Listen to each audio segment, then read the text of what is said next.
अस्सलाम वालेकुम। Joints health YouTube channel में खुशामदीद। नाजरीन, क्या आपको पता है कि आपके जिस्म की कमज़ोरी के लिए, आपके घुटनों की दर्द से निजात के लिए, आपके पट्ठों की कमज़ोरी को दूर करने के लिए, आपकी हड्डियों में ऑस्टियोप्रोसिस के मसले से निजात के लिए आपके जिस्म में किस चीज़ का मजबूत और ताकतवर होना बहुत ज़्यादा ज़रूरी और अहम होता है।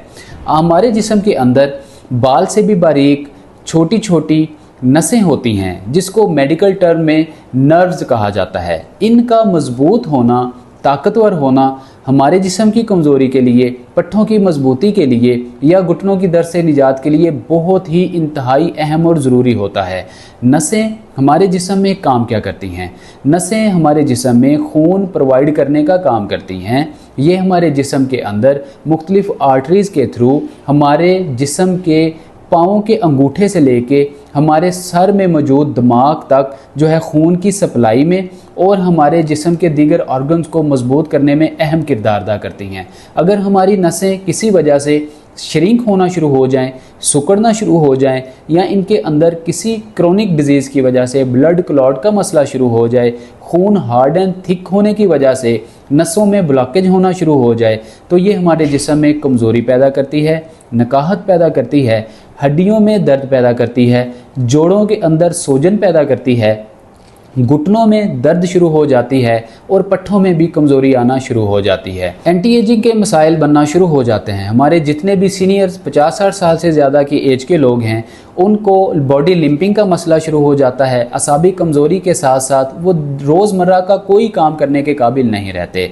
अब नसों के सिकुड़ जाने, कमज़ोर होने की वजह से हमें और कौन कौन सी बीमारियां लाहिक हो सकती हैं? सबसे पहले है डायबिटीज़। नाज़रीन, डायबिटिक पेशेंट हमेशा से अगर उनसे पूछा जाए कि आपको डायबिटिक इशू होने के बाद सबसे बड़ा मसला क्या हुआ, तो नाज़रीन सबसे पहला बुनियादी जो मसला बनना शुरू हो जाता है वो ये है कि नसें काम करना बंद कर देती हैं, खून की रवानगी मुतासिर हो जाती है, नसों का सिकुड़ जाना आम हो जाता है, जिस्म में कमज़ोरी और नकाहत आना शुरू हो जाती है, किसी काम में दिल नहीं करता, सुस्ती बहुत ज़्यादा आ जाती है, भारी भरकम काम बिल्कुल नहीं होता, सीढ़ियाँ ऊपर नीचे चढ़ने में बहुत ज़्यादा दिक्कत महसूस होती है।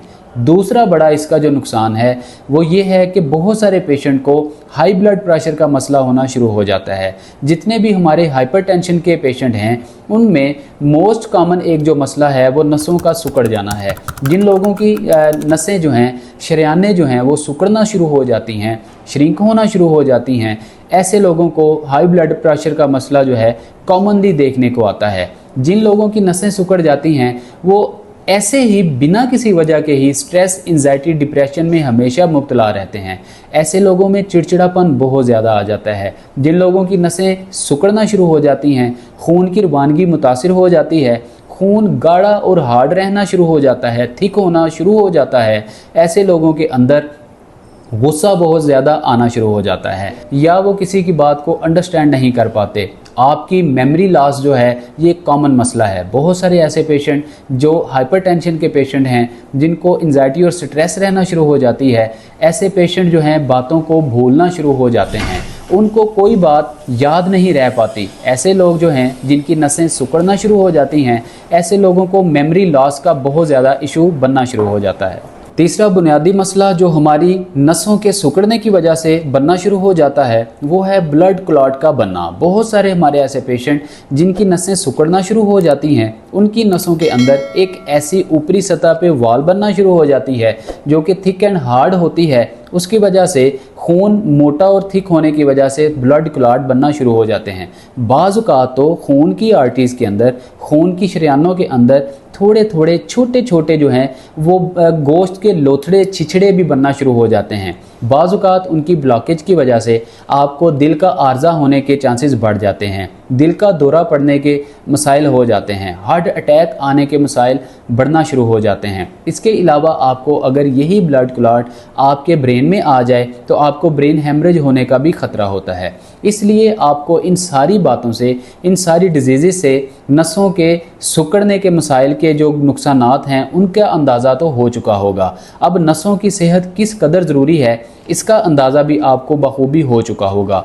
अब आते हैं कि कौन सी ऐसी होम रेमेडी है कौन सा ऐसा घरेलू नुस्खा है जो कि हम इस्तेमाल करेंगे तो हम अपनी आर्टरीज़ को, अपनी नसों को, अपनी नर्व्स को मजबूत रख पाएंगे बिना किसी किस्म की अद्वियात के इस्तेमाल किए हुए और बिना किसी किस्म की सर्जरी के। नाजरीन, बहुत सारी ऐसी अशिया जो आपके घर में मौजूद होती हैं, आपके किचन में मौजूद होती हैं, आप उनको इस्तेमाल नहीं कर पा रहे होते या इनकी अफादियत से नावाकिफ़ होते हैं। हमारे किचन में मसाला रैक में मौजूद, डिब्बियों में मौजूद छोटी छोटी चीज़ें जो कि कीमत में बहुत सस्ती होती हैं लेकिन अफादियत में अपना सानी नहीं रखती। जी हाँ नाज़रीन, आज की इस होम रेमेडी का तरीका इस्तेमाल और इसको बनाने की तरकीब भी हम आपके साथ ही शेयर करेंगे। नाज़रीन, सबसे पहले आपने एक फ्राई पैन में 1 गिलास पानी लेना है। उसको आपने लो फ्लेम पे 5 से 7 मिनट के लिए उबलने के लिए, बॉयल करने के लिए रख देना है। जब ये अच्छे तरीके से बॉयल हो जाए, आपने इसके अंदर 1 से 1.5 इंच की जो है वो अजवाइन का टुकड़ा डाल देना है। अजवाइन हमेशा से हम अपने पेशेंट को कहते हैं कि आप पंसार से साबुत लें, इसको घर में चट्टू वट्ठे के ज़रिए या किसी भी चीज़ के साथ आप दादड़ कर लें और इसको सफ़ूफ बना लें। इस सफ़ूफ को आप जो है उस पानी में डालेंगे। पानी में डालने के बाद जब अच्छे तरीके से इस अजवाइन का कलर जो है वो उसमें ऐड हो जाए, शामिल हो जाए, पानी कलर पकड़ ले, फिर आपने इसके अंदर 7 से 8 जो हैं लौंग डाल लेने हैं। नाजरीन, अजवाइन जो है ये ऐसी ज़बरदस्त चीज़ है, ये आपके जिस्म के अंदर जितने भी टॉक्सिक होते हैं, जितने भी मुदरे सेहत केमिकल्स होते हैं, ऐसे अज्जा होते हैं, इनको निकाल बाहर फेंकता है। इनको किल करने में, ख़त्म करने में बहुत अहम किरदार अदा करती है। अजवाइन में हमेशा हम अपने साथियों को रिकमेंड करते हैं कि आप पिसी पसाई अजवाइन जो है वो ना लिया करें, आप ख़ुद से घर में इसका पाउडर किया करें। इसके बाद जब इसका कलर चढ़ जाए, फिर आपने 7 से 8 लौंग डाल देने हैं। लौंग जो हैं ये आपके जिस्म के अंदर एंटी इन्फ्लेमेटरी का काम करते हैं। अगर आपके घुटनों में, आपके जोड़ों में, आपकी हड्डियों में या जिस्म के दीगर अज़ा में आपको इन्फ्लेमेशन, सोजिश का मसला रहता है, तो ये जो लौंग हैं ये आपके जिस्म की सोजिश को ख़त्म करने में अहम किरदार अदा करेंगे। इसके अलावा अकड़न जकड़न को ख़त्म करने में अहम किरदार अदा करेंगे। बहुत सारे हमारे ऐसे सीनियर्स सुबह को सोए हुए उठते हैं, उनके जिस्म के अंदर बहुत ज़्यादा अकड़ाव होता है, स्टिफनेस होती है और घंटों उनको नॉर्मल रूटीन में आने को लगते हैं। लिहाजा ये जो लौंग हैं और अजवाइन हैं, जब ये दोनों यकजा हो जाते हैं तो आपके जिस्म की इन्फ्लेमेशन के साथ साथ आपके जिस्म की अकड़न जकड़न को भी दूर करते हैं और आपका मूड भी अच्छा करते हैं, आपको फ्रेश रखने में अहम किरदार अदा करते हैं। इसके अलावा जब आप ये दोनों चीज़ अजवाइन और लौंग को डाल लें, इसके बाद आपने तीसरी चीज़ जो डालनी है, बड़े वाली इलायची इस्तेमाल करनी है। पहले हम छोटी देसी इलायची हमेशा अपने नुस्खों में बताते हैं, लेकिन इस नुस्खे में स्पेसिफिकली आपने बड़े साइज़ की इलायची लेनी है। इस इलायची को आपने हल्का हल्का चट्टू वट्टे के ज़रिए आपने इसको जो है तोड़ लेना है। आपने जब तोड़ेंगे इसके छिलके खुल जाएंगे, इसके दाने अलग हो जाएंगे, मतलब दाने और छिलके अलग अलग हो जाएंगे, लेकिन आपने छिलकों समेत ही इसको उस पानी के अंदर डाल देना है। अब ये जो इलायचियाँ हैं, आप 8 से 10 ही इलायचियाँ ले लें ताकि इसका जो टेस्ट है, जायका है, ये अच्छे तरीके से आपके कहवे के अंदर, पानी के अंदर मिक्सअप हो जाए और आपको पीने में, इस्तेमाल करने में भला लगे। आपने 8 से 10 दाने जो हैं इलायची के ले लेने हैं। अब आपने इसको अच्छे तरीके के साथ पकाना है। अगर अपना टेस्ट अच्छा करना चाहते हैं, इसमें थोड़ा सा आप अदरक का टुकड़ा भी डाल सकते हैं, लेकिन ये इन 3 चीज़ों के इस्तेमाल से ही आपके सारे मसाइल हल हो जाएंगे। अब अच्छे तरीके से 5 से 6 मिनट आपने इसको लो फ्लेम पे बॉयल करना है। बॉयल करने के बाद आप उतारेंगे, उतार कर इसको नीम गरम करेंगे। नीम गरम जब ये हो जाए, फिर आप इसके अंदर, अगर डायबिटिक पेशेंट नहीं हैं तो आप थोड़ा सा गुड़ का टुकड़ा डाल के इसको अच्छा टेस्ट बना के इस्तेमाल कर सकते हैं। जिस तरह आप चाय इस्तेमाल करते हैं, इस तरह आप इस कहवे का इस्तेमाल करेंगे। आप यकीन जानिए, हमने बहुत सारे ऐसे पेशेंट पे इस नुस्खे को इम्प्लीमेंट किया और बहुत सारे हमारे ऐसे पेशेंट जो अर्थराइटिस के मसले में दो चार थे, जिन लोगों को ऑस्टियोप्रोसिस का मसला था, जिन लोगों को मोटापे का मसला था, बहुत सारी ऐसी ख़वातीन जो अपने जिस्म के ड्राइनेस से, अपने जिस्म के भद्दे रंग से, अपने जिस्म की कालकी से या अपने चेहरे के ऊपर होने वाले डार्क सर्कल से, बहुत ज़्यादा झुर्रियों से बहुत ज़्यादा परेशान रहती थी। इस नुस्खे को इस्तेमाल करने से उनके चेहरे के बहुत सारे मसाइल हल होना शुरू हो गए। लेकिन आपने सिर्फ एक बात का ख्याल रखना है, अगर आप डायबिटिक पेशेंट हैं, अगर आप शुगर के मरीज़ हैं, तो आप गुड़ का इस्तेमाल कोशिश करें कि कम करें, लेकिन कभी कभार आप गुड़ का इस्तेमाल कर सकते हैं। प्रोसेस शुगर बिल्कुल भी आपने यूज़ नहीं करनी, बिल्कुल सादी इन तीन चीज़ों को आप ऑर्गेनिकली इस्तेमाल करें, कहवा बनाएं और इन मसाइल से निजात हासिल करें। अब नाज़रीन बात करते हैं कि इस कहवे को आपने किस टाइम में स्पेसिफिकली यूज़ करना है। देखिए, हमेशा मैं एडवाइस करता हूँ, अपने पेशेंट को रिकमेंड करता हूँ, जितनी भी हर्बल प्रोडक्ट्स होती हैं इनको कोशिश किया करें कि आप हमेशा निहार मुँह इस्तेमाल किया करें। अब निहार मुँह के दो तरीके होते हैं। जब भी आप खाना खा चुकें, खाना खाने के तकरीबन 4 घंटे बाद आप दोबारा से निहार मुँह की कैफियत में वापस लौट आते हैं। लिहाजा आप खाना खाने के तकरीबन 2 से 3 घंटे बाद, मैक्सिमम 4 घंटे बाद आप इस कहवे को पी सकते हैं। ये ज़बरदस्त डाइजेस्टिक आपके लिए कहवा तैयार हो जाएगा। आपके जितने भी डाइजेस्टिव इश्यूज़ हैं, आपके कॉन्स्टिपेशंस के इशू हैं, आपके स्टमक के प्रॉब्लम्स हैं, बहुत सारे ऐसे लोग जिनको मैदे का अल्सर होता है, ऐसे लोग भी अगर इस कहवे को इस्तेमाल करेंगे तो इंशाल्लाह उनके लिए बहुत ज़्यादा ये फ़ायदेमंद साबित होगा। लिहाजा इस रेमेडी को आप रोज़ाना की बुनियाद पे इस्तेमाल कीजिए। अगर आप 50-60 साल से ज़्यादा एज के लोग हैं तो इसको आप अपनी रूटीन का हिस्सा बना लीजिए, अपनी डाइट का हिस्सा बना लीजिए। चाय बिल्कुल तर्क कर दीजिए। अब अगर इसके साथ नाजरीन आपको 2-3 और चीज़ें मैं बताता चलूँ इसी वीडियो के अंदर ही, तो वो आपके लिए भी बहुत ज़्यादा फ़ायदेमंद होंगी।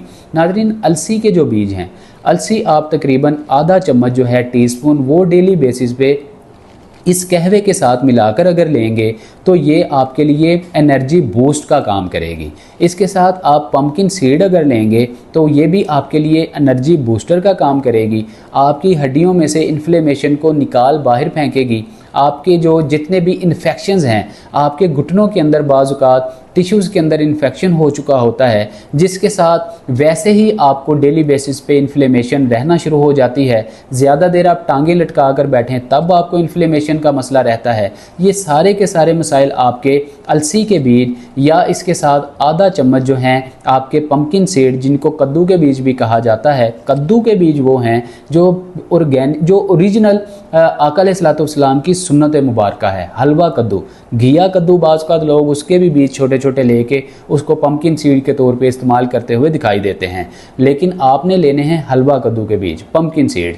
ये दो ऐसी चीज़ें हैं जिनको अगर आप इस्तेमाल कर लेते हैं इस कहवे के साथ, तो आपके जिस्म के अंदर सोजिश नहीं रहेगी, घुटनों की दर्द नहीं रहेगी, आपको आर्थराइटिस में बहुत ज़्यादा फ़ायदा देगी। आप अगर हाइपरथायराइड के पेशेंट भी हैं तो आपके गर्ड रिलेटेड जितने भी इश्यूज़ हैं उनको भी हल करने में बहुत ज़्यादा ये इफ़ेक्टिव होगी और फ़ायदेमंद होगी। लिहाजा उम्मीद करते हैं कि आज की वीडियो आपको पसंद आई होगी। नाजरीन, इसके साथ साथ मैं आपको बताता चलूँ, हमेशा याद रखिए, आप इन नुस्खा जात को, इन होम रेमेडीज़ को इस्तेमाल करने के साथ साथ हमेशा से अगर एक्सरसाइज करेंगे, हमेशा अगर आप डेली आधा घंटा वॉक करेंगे, तो आपको इन डाइट्स प्लान का, इन नुस्खा जात का, घरेलू नुस्खों का बहुत ज़्यादा फ़ायदा होगा। और अब अगर आप एक्सरसाइजेस प्लान फॉलो करना चाहते हैं, हमारा ऑलरेडी यूट्यूब पर अतीकुर रहमान शेख यूट्यूब चैनल के नाम से चैनल मौजूद है। आप यकीन जानिए, पूरी दुनिया से बहुत सारे लोगों को फ़ायदा होता है। लोग हमारे इस अतीकुर रहमान शेख यूट्यूब चैनल पर एक्सरसाइजेस प्लान फॉलो करके पूरी दुनिया में, चाहे वो किसी भी खित्ते में मौजूद हैं, वो एक्सरसाइजेस को फॉलो करके वो अपने आर्थराइटिस के मसले को बिना अद्वियात इस्तेमाल किए हुए ही वो दूर करने में निजात हासिल कर लेते हैं और कामयाब हो जाते हैं। लिहाजा आप भी अतीकुर रहमान शेख यूट्यूब चैनल को फॉलो कीजिए और उसकी फैमिली का हिस्सा बनिए और एक्सरसाइजेस प्लान को फॉलो करके इन सारे मसाइल से निजात हासिल करने में कामयाब हो सकते हैं। अपना बहुत सारा ख्याल रखिए। हमें दीजिए इजाज़त। अस्सलाम वालेकुम वरहमतुल्लाह।